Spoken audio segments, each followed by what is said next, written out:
Because we just got that 5 a.m. advisory and we did learn a lot of new information. So the wind speed's still the same, but the interesting point of this is the pressure is now down to 907 millibars from the previous 914. So when the pressure goes down, the storm is still very strong. The other thing, it's going to make landfall. We talked about as a major hurricane. The original thought was as a Cat 3, but now as a Cat 4 with winds of 130 miles per hour. That's right there on the cusp of Cat 4, right? No, it's into Cat 4 status. It is into Cat 4 status, okay. yes. Now, the Hurricane Center also mentioned that they nudged their forecast track back to the north because kind of interpolating data from some models earlier, it seems like there is a great number of those models that are still too far south based off of old information, essentially. Okay. Yeah, so I mean, regardless, impacts for Central Florida are going to be the same. And at this point, for the coast of Tampa, Sun Coast, they are going to be dealing with storm surge. So hopefully everyone evacuated is basically the thought for today.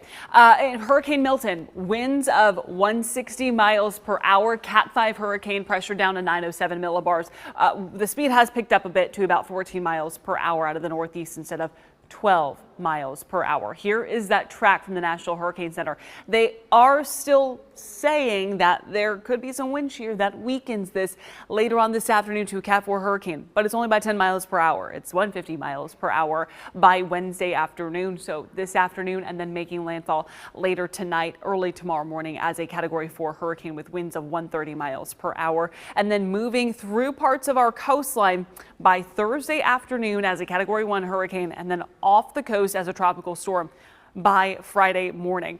Regardless, for the Sun Coast, our Gulf Coast, the impacts for storm surge are still going to be the same. Even though that cone has shifted north to just slightly, the impacts are still going to be the same. Storm surge around 10 to 15 feet from Tampa down to Fort Myers. Off of our East Coast, we're still looking at storm surge around 3 to 5 feet. As we take a look at our radar product out of Key West, we could already see the eye popping up on our Key West product, Key West radar, and a couple of showers drifting into parts of Southwest Florida and South Florida. Earlier this morning, we did have a tornado warning there that has expired. No active watches or warnings for the severe weather threat yet, but our rain is gradually increasing. These are non-severe showers with some pockets of heavier rainfall. So what you need to know this morning, there's a few showers. We're continuing to watch Milton. It's every move, every single update from the Storm National Hurricane Center and the Hurricane Hunters. We're going to be watching it. Every single update from the Storm Prediction Center as well, because they are increasing our threat of severe weather later on today. So this afternoon, this evening, overnight, as Milton makes landfall, that threat of severe weather increases. And then on top of that, the threat of wind, rain, power outages, Eric. Right, and so the Hurricane Center's 5 a.m. advisory shifted back to the north, and it's of no surprise, just looking at the model consensus. These are not individual models. This is basically the consensus of all the tropical models. The current version is in red, the previous is in orange, and you notice it shifted back to the north. So it would make sense that the Hurricane Center did their same kind of idea.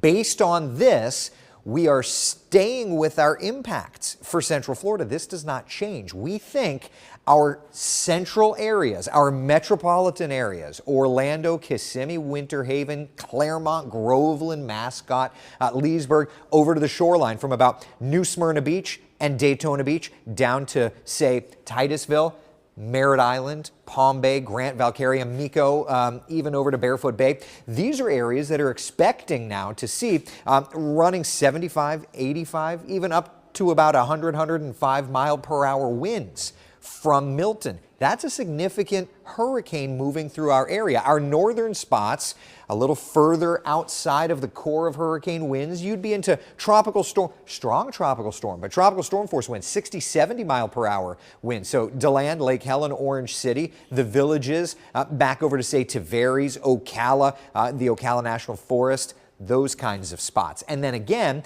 we're watching for the threat for several tornadoes. But to me, the tornado threat is a more isolated event, relatively speaking. Hurricane conditions will be for most of us, and the flooding threat, I think, will also be for most of us. There's going to be an extreme risk for flooding because we're talking about a foot of rain in some spots, broad kind of impacts of a half a foot to a foot of rain, okay? Outside this morning, you can already tell there's something a-brewing. This is New Smyrna Beach on our Tower Cam network. Thankfully, we're just tracking some breezy rains around, but through the day, the rain coverage and intensity picks up, okay? So be locked in around 2 o'clock today. Meteorologist Kellyanne Klass and I with more on the model data and really getting into the timeline so you and your family can prepare. When will the worst arrive? See you in just a couple minutes.